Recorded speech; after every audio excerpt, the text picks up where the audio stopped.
Welcome everybody. Today I've got a very special guest. I've got so much personal history with this guy. He's made a tremendous impact on my own life that would be extremely hard to overstate. And today's topic is all about worthiness.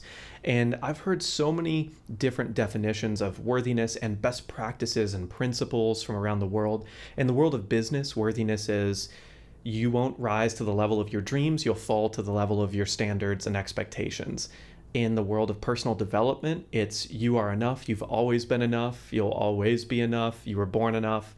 You just have to repeat that, you have to embody that, you've got to work through that and all the things that might be blocking you. But today, I really wanted to explore this topic of, is worthiness something that we should be using, or what is the value of using this whole idea and principle in our lives? Or is there something different? Or today I want to really explore this topic with all of you and with our guest to see what are some other avenues and what are some stories we can use to help everyone understand their next steps on the journey of worthiness. And maybe this is an interview you can come back to again and again to continuously explore that within yourself. So a little more context around our guest today.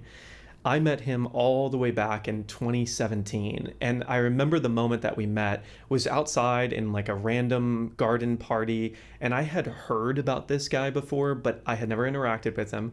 But immediately when I saw him in the crowd, I went, oh, the curly-haired guy that everyone talks about that they say is magical.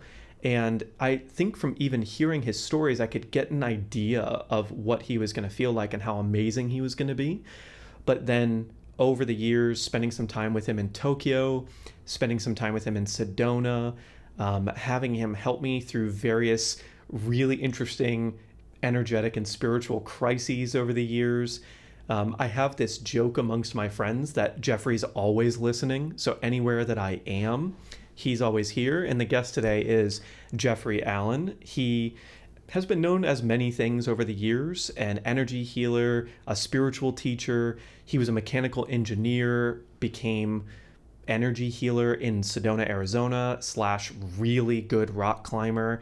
And as you can see here, really good at filming and an amazing storyteller and teacher. He really does this incredible job that you'll notice today of bridging factual, practical reality with spiritual and what some people would consider woo-woo, but he does it in such a way that it doesn't feel very woo-woo. And so I wanted to invite his perspective on this topic today because I think we're going to find some golden nuggets throughout this interview. So let's get going. Jeffrey, can you talk to me about worthiness and that idea and what other splinter ideas off of that you may use personally? Sure. Yeah, thanks, Skip. What a fun introduction, and really good to see you again and to connect with everybody that's here at the summit here. And yeah, worthiness, it's really interesting. As you were talking about that, what comes to mind for me is the kind of the big picture. So when we talk about worthiness, is it something that you're thinking of, I have value for other people? Like from an external perspective, people are looking at me and deciding that I'm valuable in some way, or it could be anything. It could be that I look good, I speak well, I provide, I help people, whatever it is. Or is worthiness something that's an internal perspective? So coming from inside where I feel like I'm adding value to the world. I feel like I'm doing the best I can, and I'm enjoying when that helps people. And I'm also enjoying when I notice, that was kind of a mistake, or I could do that better next time. Like I'm enjoying and loving all of it. Because, and the reason I bring it up is for me, you could probably hear it already, the internal part is the measure that I use. So if I'm feeling good about myself, if I'm enjoying the way I'm interacting with the world, if I'm helping people, then I'm inherently expressing my value. If I start to think about how do other people look at me or how do other people perceive me, that, for me and probably all of you too, that can kind of get me going in like a little spiral, right?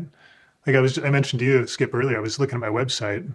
It's, I'm thinking, it's a little out of date. I want to update things. And when I look from the outside at that perspective, it's really easy to say, I can think of 20 things that I could improve or that I should have done years ago. And I get emails all the time from marketing people telling me all the mistakes. Would you like me to tell you 10 mistakes you made on your website? and I'm like, no, no, thanks. That's okay. I can pass on that because that external perspective, while valuable, is sort of misses the point. It sort of we end up sort of chasing other people's opinions and ideas about what we should do, which may or may not have anything to do with what we feel inside. So I think, just being my authentic self, even if it's not perfect, is always going to be the most valuable. That's going to be the most valuable thing that I can do is just be me. And that's true for all of you too. And I've got two branches off this topic that I kind of want to dig into. So that's the very internal, the sense of enoughness that we are, the sense of I belong and I'm contributing and I am a human worth being on the planet, and how much worth. And in the state that you're talking about, it's like it just feels good to be alive, is that state. So then when we talk about worthiness from a perspective of someone out in the world who, say, is an entrepreneur or has a side business, or maybe they're a solopreneur or they run a business like you do or I do, and we think about worthiness, can we explore that gap or that difference or the gradient between that self-worthiness and the worthiness of what we're creating in the world and how maybe they impact each other? Sure. Yeah. The thing that comes to mind is that, it doesn't really matter what face I put out. If I'm totally authentic, being myself, if I make like a really professional looking Instagram account that's not really me but looks really cool, whatever people are making is totally fine. But that's some people are gonna like what you create, and some people aren't gonna like it, and that's okay. So that's the first thing about worthiness is noticing that it's okay that I'm not for everybody. That's totally okay because I'm here to talk to a certain group of people and connect with them, and they help me and I help them, and like that's the relationship that I'm trying to foster. It's not everybody, and that's totally okay. In fact, it's really funny for me. I've always thought of marketing from kind of probably what people would consider the wrong angle. I don't think of it like I want to try to get everybody to come and find my services.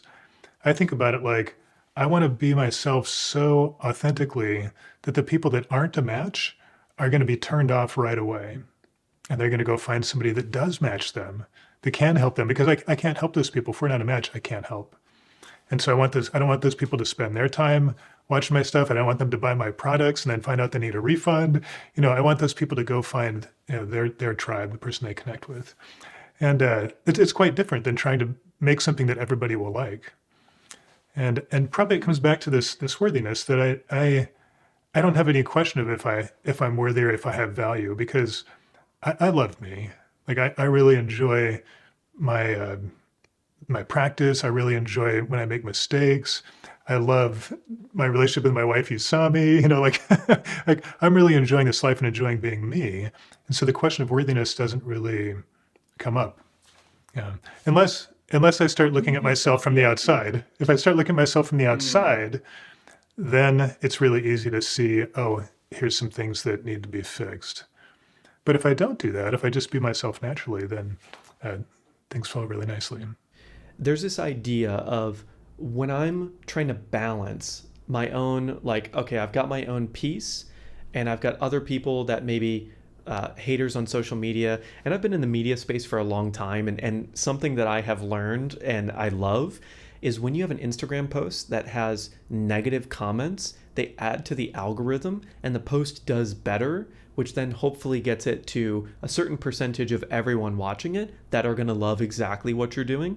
So I sort of encourage polarization sometimes when it comes to content, when it comes to a business, because every now and then, let's say on the farthest end of the spectrum, someone goes to the Spirit Mind website and they say, wow, this is so woo-woo. And they send it to two friends to say, look how woo-woo this is. But one of those people is actually kind of into it. And they're like, I kind of resonate with this. I feel they won't maybe tell their friend that, but in that way, being authentically you or speaking directly to the people that you want to help is going to find those people one way or another, even if it's through someone being polarized by the content.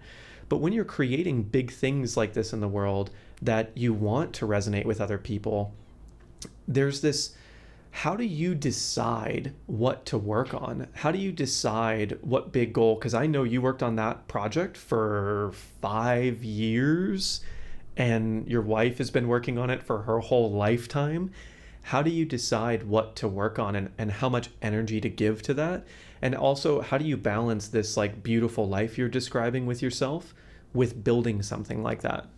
Yeah, for me, like if you look back at my business history, uh, probably most people would say don't do all the things that I did, and definitely do these other things.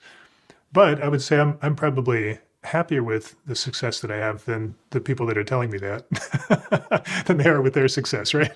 So, and I say it just to if you're listening to this, don't listen to everybody's advice, right? So the first thing you got to do is like tune in and find out, what do you actually want to do? Because if you're going to live your dreams, they have to be your dreams, right? Living somebody else's dreams just isn't satisfying, even if you do it really well. Uh, Ultimately, what you probably loved about the person that you're emulating is you love that they were being themselves. And so if you're trying to be like them, you're not being like them, right? You need to be like them, you need to be you, right? Just like they are. And so projects are the same way for me. So like with the Spirit Mind program, the reason I started on that was I'm always kind of looking at the bigger context of what's the biggest impact or help I can have on the planet right now. So we're going through kind of a interesting and sometimes challenging transition on the planet. Our consciousness is really changing in a way that's causing us to uh, be pretty confused and in kind of a strange state right now. Like a lot of people have been experiencing like lack of motivation or lack of passion, or the things that I wanted to do or that I loved doing before aren't really that satisfying anymore. Or I was so excited about my social media, and now I don't really care that much. Like, is there something wrong with me? Or I was just so good at business, and now I'm just kind of taking the easy road. Is that okay? And so the energy is shifting such that our natural desires are pushing us more toward an internal happiness and less of the outside focus. But as it happens, it's really confusing. It can feel like we're taking steps backwards. So for me, what I try to do is I don't pay so much attention to those kind of ups and downs. What I look at is right now, what's the biggest thing I can do to help? And with the Spirit Mind program in particular, it's like, okay, I've already done a lot of work getting energy work out to the masses, if you will. Like you said, Skip, it's I took something that's can look very woo-woo, but somehow this is the feedback I get from a lot of people. They say, I'm not really into energy work. I always thought it was just this kind of crazy stuff. But then I heard you talking about it and it seemed kind of natural. It's like you were just talking about going to the store and buying groceries or something. It just seemed like a normal part of life. And that kind of resonated with me. I was like, wait, yeah, because for me, it is a normal part of life. And so just being authentic like that, connected and resonated. So I'd already done that. I already got energy work out to a lot of people, and that's Mind Valley is so good at building things and promoting them and having them grow. So I trust that that's going to continue to build. But when I looked at what else is there? What's the biggest problem that we have on the planet, and how can I help? The answer, I was kind of surprised. The answers actually came from watching my wife Hisami rather than watching myself. I looked at her and I saw that she's able to move through life in a very graceful, present way. She has all the things that, consciousness-wise, that I've been trying to get to, but she's not using all the tools or doing all the things that I thought I had to do to get there. So I was like, I think there's a shortcut here. I think there's a shorter way, like a direct road, consciousness-wise, to get to that state of feeling fulfilled. And it goes back to what we started at the beginning. It has to do with fulfillment from the inside rather than fulfillment from the outside. And when I saw that, I was like, okay, this is kind of unique. This is something I haven't seen before. It's a next step for me. I want to lean into that project. So I chose it from that perspective. What's the biggest help I can have on the planet, rather than how can I make the most money? Because that's probably an easier thing to do, but that's not so interesting to me. Like I like money too, but I want to make the biggest impact while I'm here. Like, I'm just here in this life right now. There's a big opportunity to change. How can I help us make that in a graceful, smooth way, more than in sort of a not so graceful, chaotic, somewhat getting injured kind of way. I've got like a separate question I want to go to, but I feel like you had a cliffhanger there and I've got to go back to it, which is what was the shortcut? If you could give us just a summary of what is the shortcut that you were discovering and watching Isami. Sure, yeah, yeah. It actually took a long time to discover because Hisami and I don't we're not native speakers of the same language. Hisami's a Japanese speaker. I'm an English speaker. We dabble in the other language, but neither of us are anywhere close to fluent. And so what I learned from Isami was through taking her classes with an interpreter, so I could actually listen to my wife, hear her teaching and her seminars. And over the years, it came down to something really simple. It came down to uh, realizing that we each have two minds inside. So we have the mind that we're used to, that's kind of operating in the material world, thinking about things, planning, creating, assessing things. That's really an expert in this realm. And that mind, which we call material mind in our programs, is what pretty much all teaching and classes that you take on almost anything, even spirituality, are all based on that mind, because that's just what we're used to using.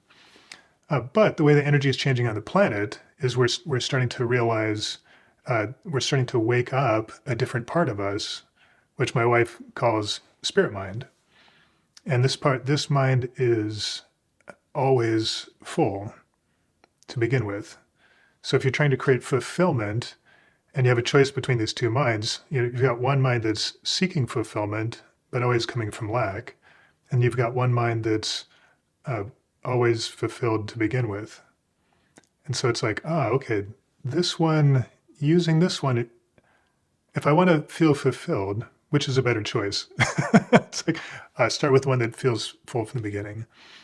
And then just to expand a little bit on that, the next part was realizing, it's not one or the other.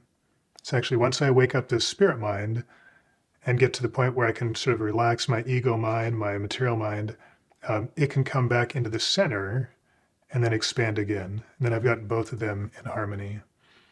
And this is where I go back to the place where, I'm able to show up and feel productive and my mind is working again because it's rooted in my spirit or in my true desires rather than being rooted in the external world.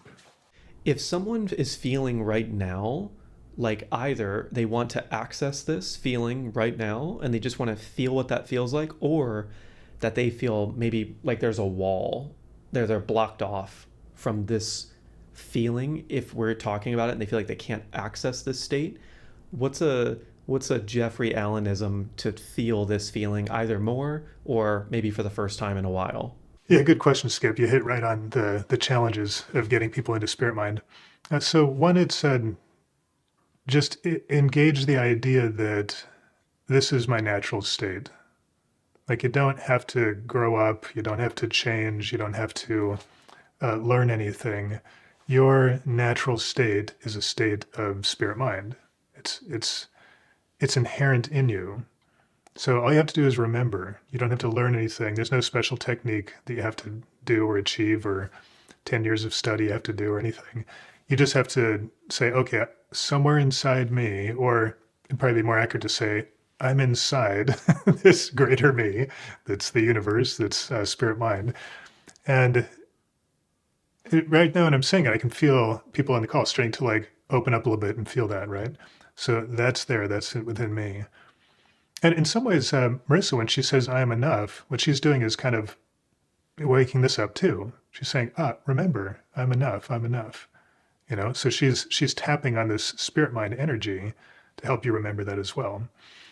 And then if you feel like you can't get there, it's always the same reason. It's because we're all so attached to our brilliant thinking mind that assesses things as good or bad, as right or wrong, and plans things and has ideas and goals and dreams. Like, this is what we've been trained to invest all of our time and energy in. And that this is ramping this up and being more brilliant is how we're going to get to success. And that was true up until probably 40, 50 years ago, right? And then it started changing. And now, especially in this time and then moving forward, that's becoming less and less true. So putting all your energy into what worked before is starting to work less and less and less. And so you have to learn to basically to let this quiet down enough that you can sort of slip inside of spirit mind. And then you'll find, they actually work beautifully together. But when your mind is out here and you're not rooted in spirit mind, you're sort of just rooted in your own fantasies and ideas, or other people's fantasies and ideas. Yeah, it's a little deep here, Skip. I'm not sure if if you're catching here, but So when I talk about energy, it's hard to put energy into words. Yeah, yeah. I have a very material mind question to bring it into the practical, which is very material. For the next 7 days, let's say I want to be more in my spirit mind. I would recognize that maybe number one, focus on the feeling that enoughness and that I'm worth everything. I'd go a little bit different direction. So like the practices you're saying, these are good, but these are all things that you're going to do with your mind, right? So the more that you feed this, the more it's going to grow. And what we want to do temporarily is let this calm down a little bit so that your spirit mind can wake up. So I would say instead is, if you're going to do for 7 days, is start to observe yourself without judgment. So just go about your normal day, but also have a part of you that's noticing what you're doing. So for example, I'm doing a little recording for Hisami. So I'm the audio engineer in this case, and she's talking, and the dog wants to come in the room. And so my brain's like, that dog. This what comes up automatically, right? And so I'm able to observe that and go, oh, interesting. I'm in a space right now where even something little makes me frustrated. Oh, okay. So when I notice that right away, it has nothing to do with the dog, right? I'm just noticing what's happening with me. Oh, okay, I'm going to take a breath here and kind of like settle back into my space. Why don't I make a space for the dog? I'm going to open the door, let them in on the bed, and then like calm down a little bit. I'm like, oh, interesting. I think my dog was actually reaching out to help me relax because I was getting a little amped up. And so just being able to observe yourself without judgment, even if you're doing things that you think you should judge yourself for, you would normally judge yourself for, in particular, notice those without judgment. Just always see yourself from love. If you can do this, you're engaged in spirit mind. Yeah. Okay, so you dropped a quote on me years ago that is another one of those Jeffrey things that rattles around my brain, and then I'll bring that up, which is intuition is not a question, it's an answer. And I'm connecting that right now with the dog, where it's saying, oh, maybe what's originally perceived as a mistake or a problem is actually something that's helping me be better, or it's an answer, or it's a part of the perfection of what's happening. My conspiracy theory is that the entire universe is conspiring to help me be happy, healthy, balanced, fulfilled. And so all the things that are coming in are conspiring to help me. So just like in that case, something was out of balance within me. And so I got a little feedback from the universe. In this case was my pet, but it could be a coworker, it could be your relationship partner, it could be your family or your kids or parents. You're getting a little feedback on where you're at. It's not about them, right? So there's parts about them too, but first you want to look at how is that helping me, or how am I responding And can I see myself with love instead of judging myself, judging them, or judging that I'm judging myself? Don't get into that trap, right? Meta judgment. Yeah, yeah.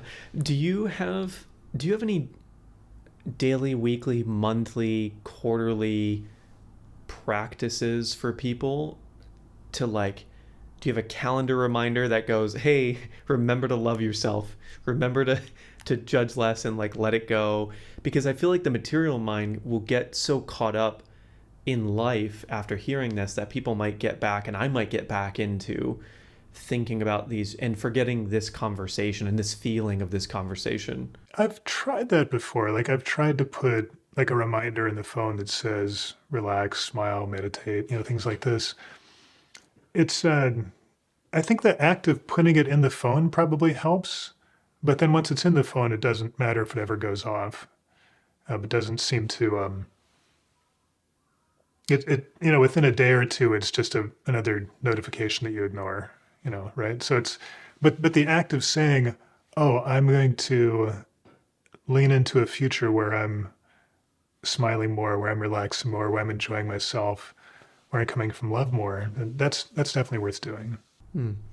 So let's go forward in this chain of thoughts. Now that we know this, now that I'm going to assume everyone is embodying this forever, they have this deep worthiness.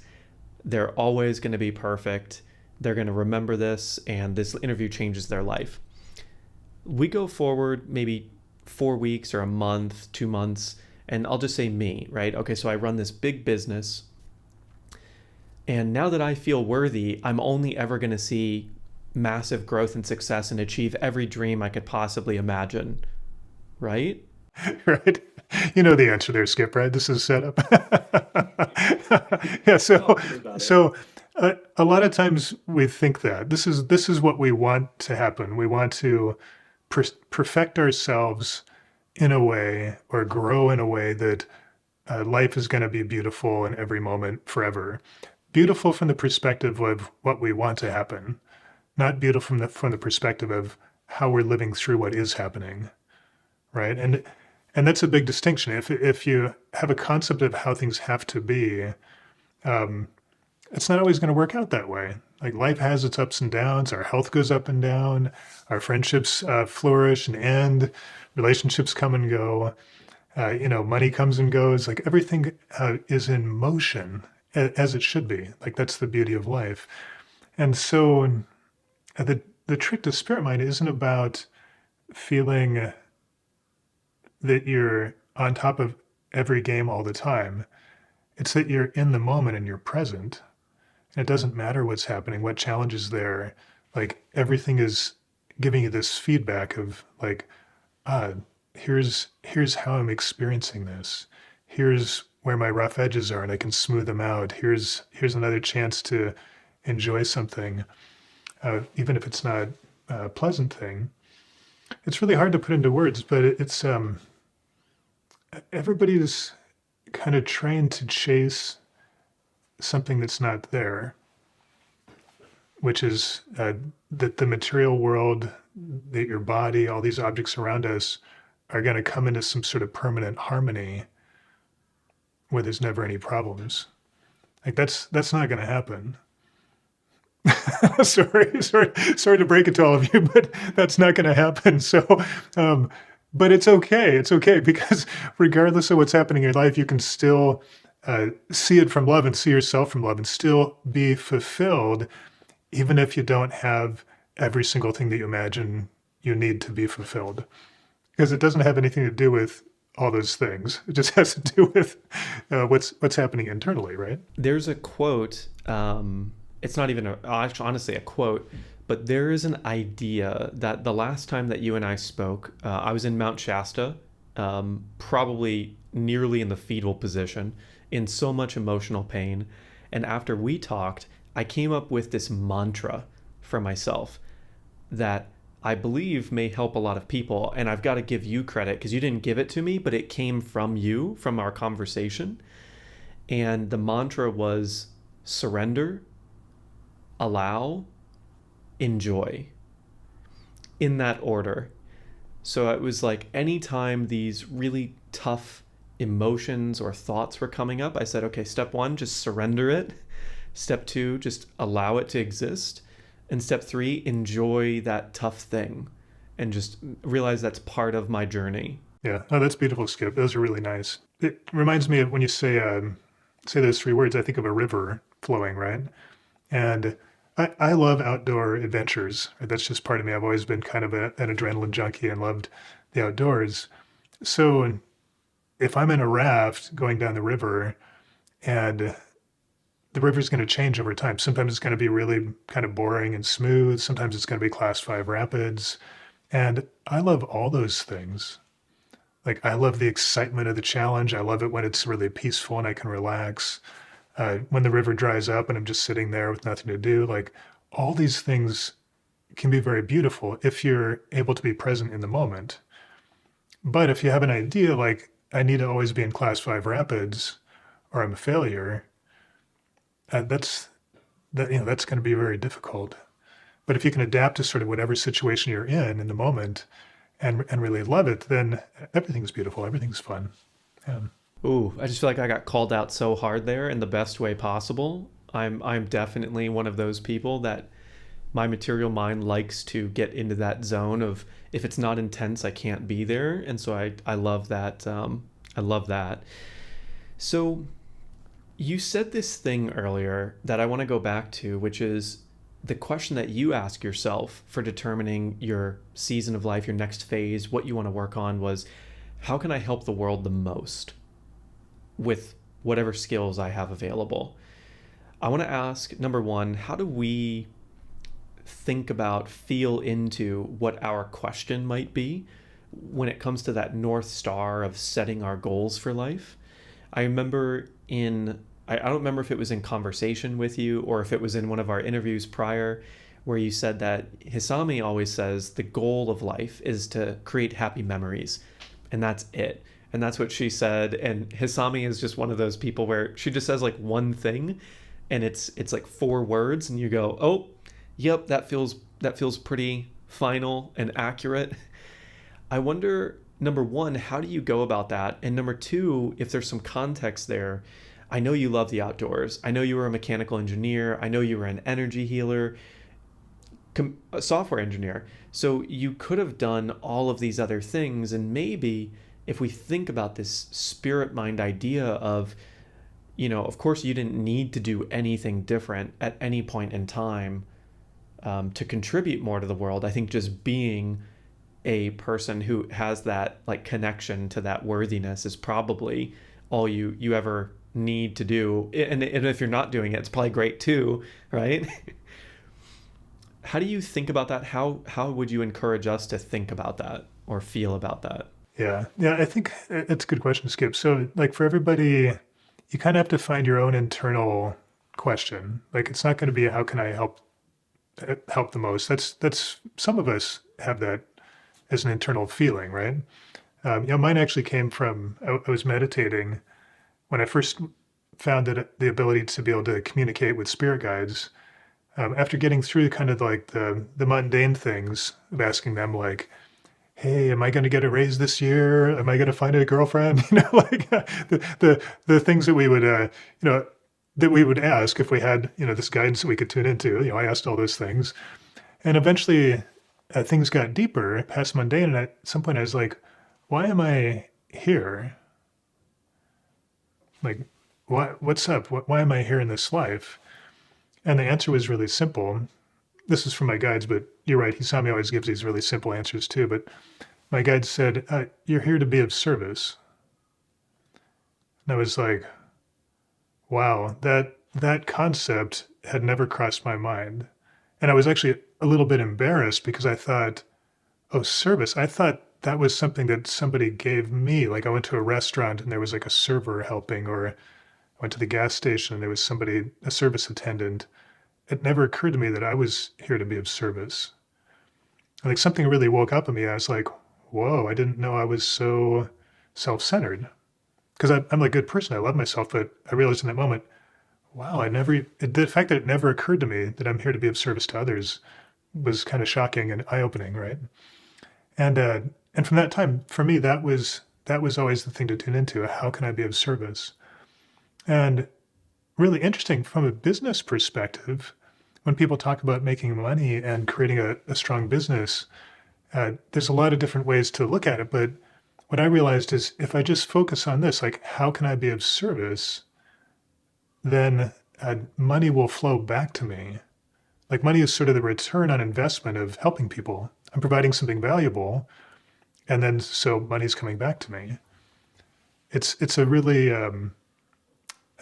sort of internal way of creating a business rather than doing research and finding what people need and all that. It's just like, how can I be of service? What do I have to give? And what am I internally inspired to do and to give? What feels good when I'm giving it? Not like something I have to do or something that's a big challenge or something that's causes me to, requires me to learn a lot of things that I don't know already, right? Like inherently, all of you right now have the ability to be of service, if that's your thing. Some people are just here to experience world and grow, so that's totally okay too. If you're here just to, I'm here to experience myself from love, wow, that's a great one too, right? So then every moment you can think, am I doing that? Is there something I can shift? Or, like I said, just sort of observing yourself and noticing when you're not doing that. Here's a place I didn't even know, but when I interact with my pets, I'm not really going from what I believe is my, my passion or my goal, or where I'm not being of service in this moment. For my dogs, it's different, or for this person, it's different. Or these are funny examples, but being able to observe yourself, that'll give you all the information you need. What's your next steps, how to correct, what to do. It's all about just observing yourself from love. Yeah.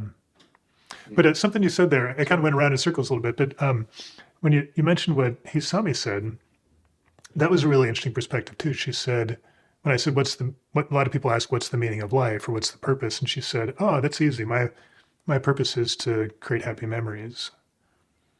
And what she did with that is she brought it into present time, because in any moment you can create happy memories.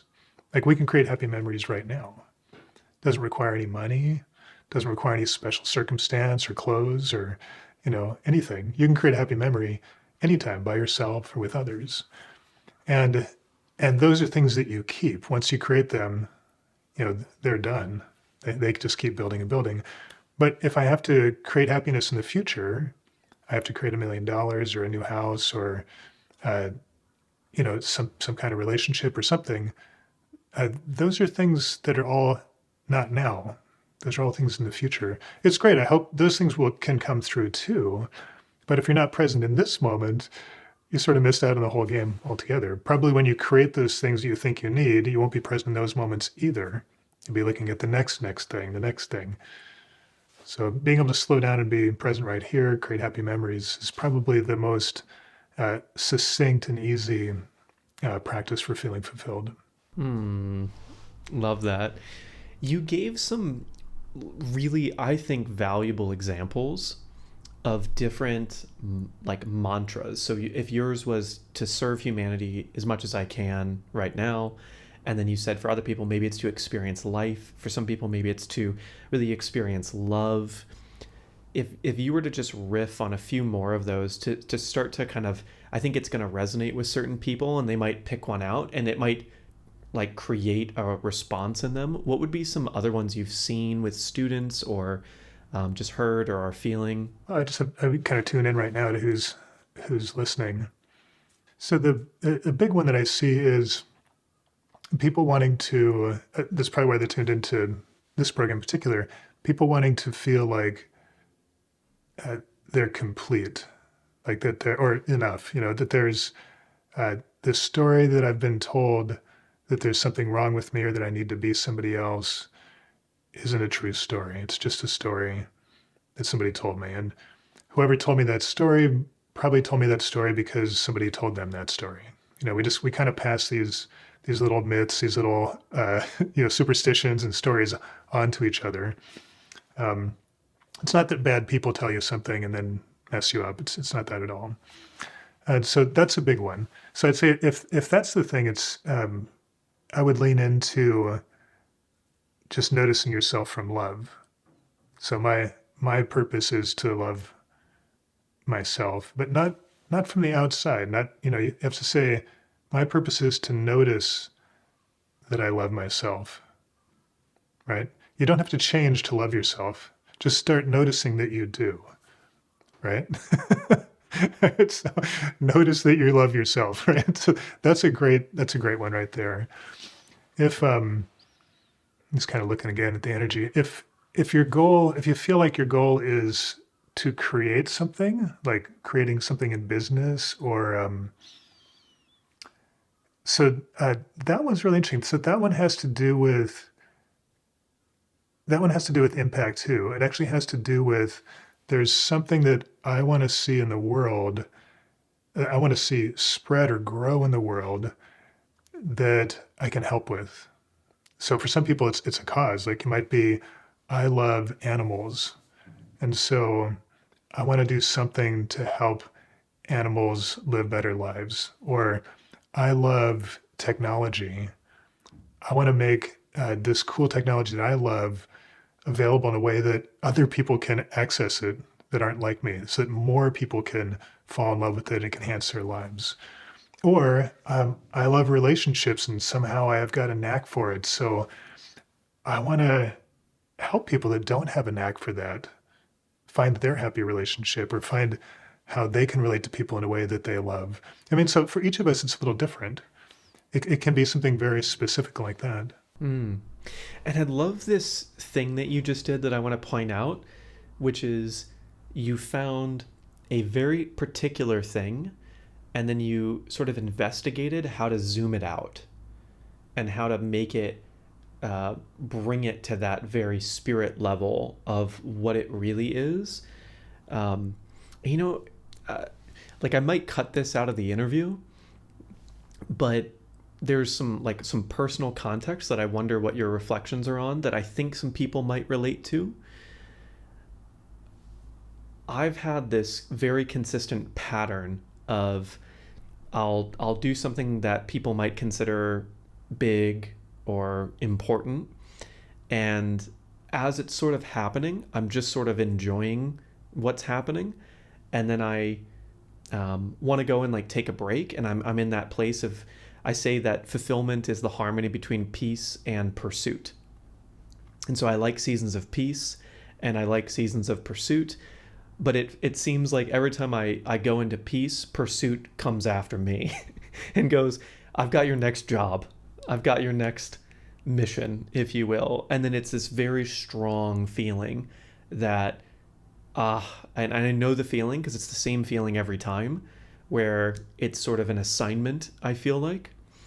And we're in one right now with RTT and bringing all these things to life in a way that I can and I can help with. And so my mantra has always been, I want to live a beautiful life.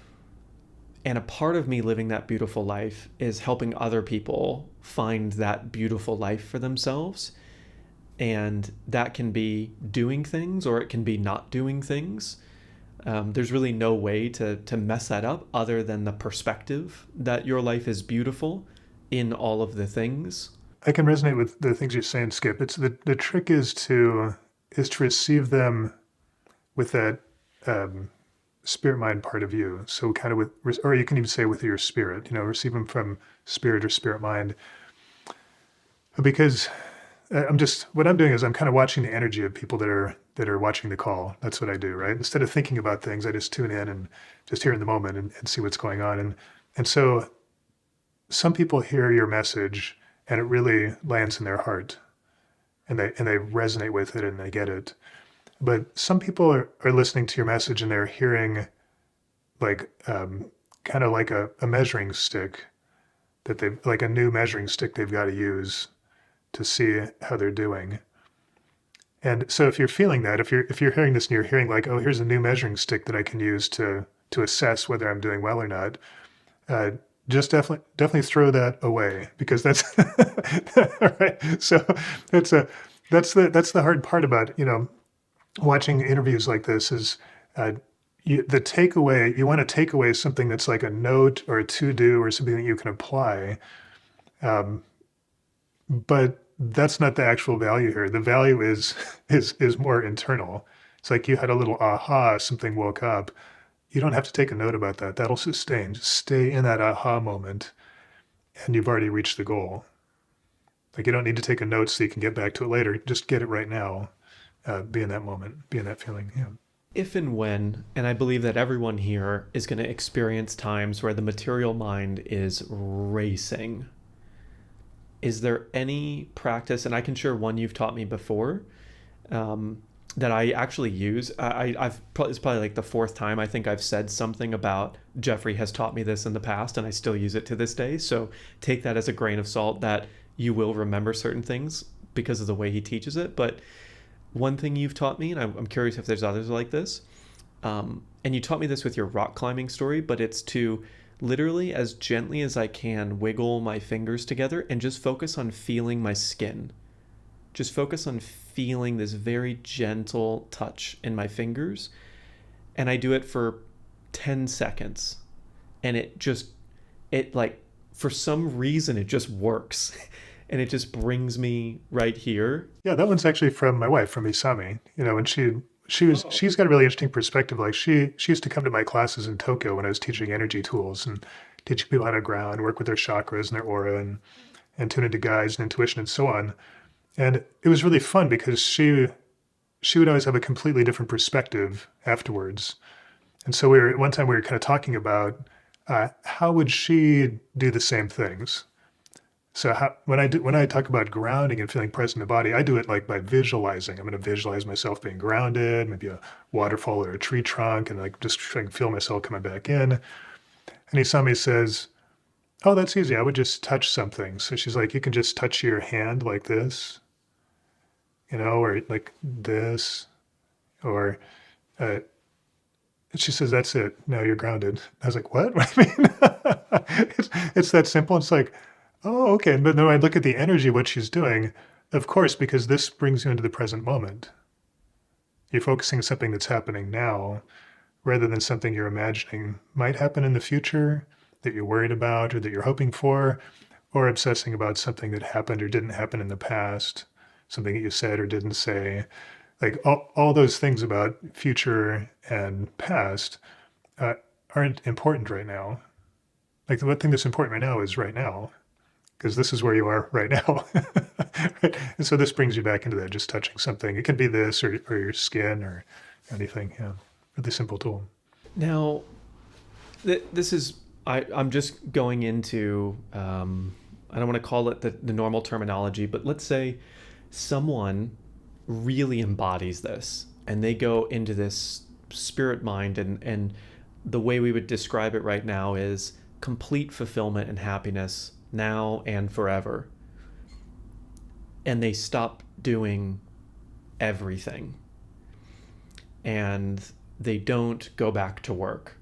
And they realize that so many parts of their life, or they feel like or think that so many parts of their life are not aligned with who they really are. Where do we go from there?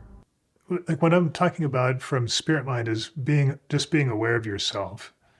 It doesn't have anything to do with that you're going to be perfect or situation's going to be perfect, right? And so the trick is to be present in this moment, regardless of what's happening around you. So, but it's true. I've had a lot of people, especially people listening to my energy work classes, that say, "Oh, I want to be an energy worker too. I want to be an energy healer. So maybe Jeffrey quit his job and became an energy healer. Maybe I should do that too." And I always say, be careful not to get too literal when you're listening to me or anybody else. I'm telling my inspiring stories because when I face challenges, those are the choices that I made or that fit for me, or sometimes that didn't fit for me, but I noticed 10 years later, it came back into a fit.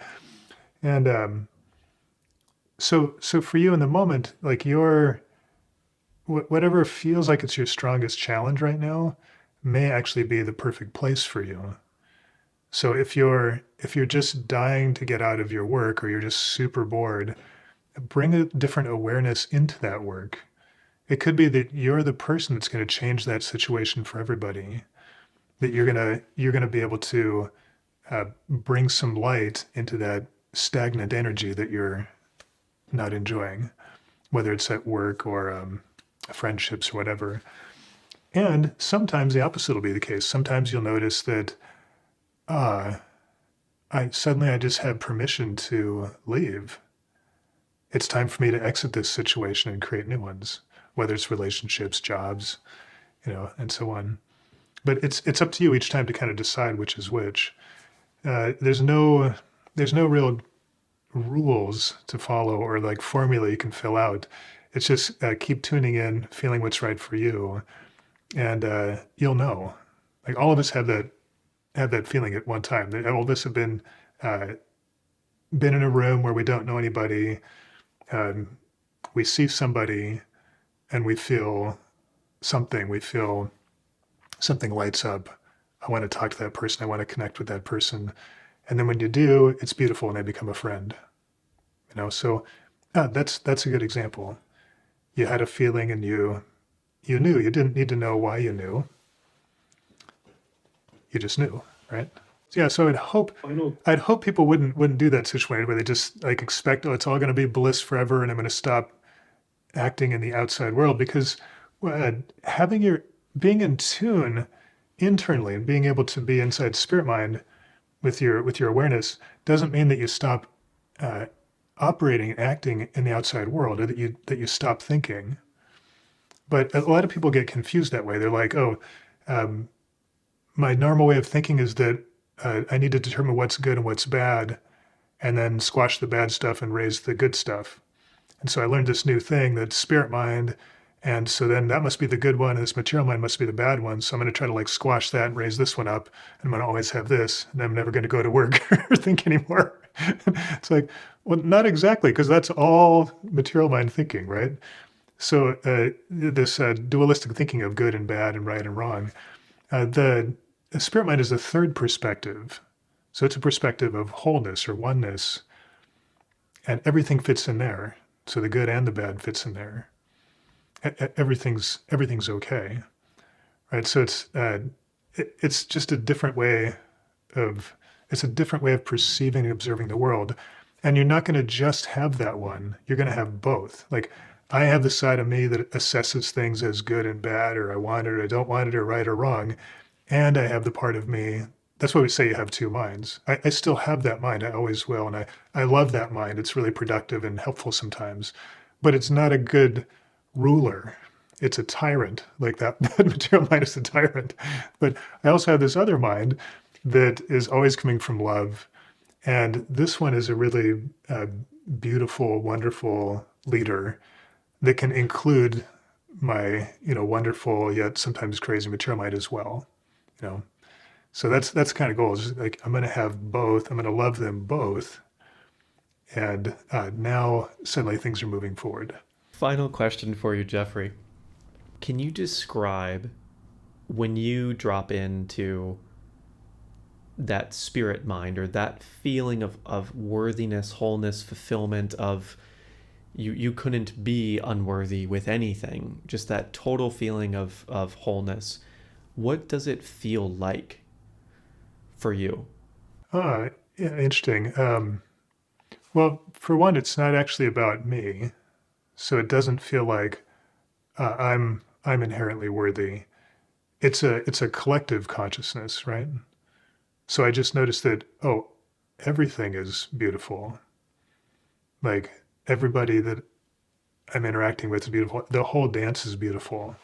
Being here in a body is really beautiful and wonderful. Like I love this game. I love this experience, even though it has ups and downs and pains and challenges and bright spots and dark spots. Like it's just that something is so beautiful about all of it. So that's the feeling that I have. Are there physical sensations for you when you really let yourself sit in that? Yeah, probably. Like right now, as I kind of tune into that, I don't usually think about that, but I can feel like, oh, I feel a little bit like flush, like my blood is flowing. It's like I feel alive. I feel like smiling. I feel hopeful. I feel kind of excited, but not in the way that I would be excited if I was, just using my material mind. I'm excited in a different way. I'm excited for the silence as well, not just the parties. This mind is excited about the parties, and it doesn't want the downs, right? but this one is like, ah, it's all really beautiful because I'm here. I'm having an experience in this body, in this life, right now, talking to Skip, talking to all of you, and it's wonderful. It's beautiful. I'm making happy memories. Wow. Thank you for all of that, Jeffrey. When people absolutely fall in love with you, or deeper in love if they already knew you, where can they go to get more Jeffrey? Yeah, sure. Yeah, two places. You can go to my website, which is imjeffreyallen.com, and then you'll find out kind of, both my energy work training and the new training, Spirit Mind, that I'm doing with my wife. You can also go to spiritmind.com if that's the one that really resonated for you and just focus on that one. And yeah, and just follow your heart. The reason I've got several different programs is that I want to help many people. So not every program is for every person. So really tune in and feel like I'm excited about this one. If you feel like I have to take this one or I should take that one, probably back up a little bit. Which one are you excited and enthusiastic about? Take that one. Thank you so much, Jeffrey. I had a really incredible experience. This was definitely a happy memory for me, and I think it was a happy memory for everybody watching. And I hope they can come back and really bathe in this energy again and again. Yeah, I just appreciate you in my life, so thanks for coming. Yeah, thanks, Skip. Thanks, everybody.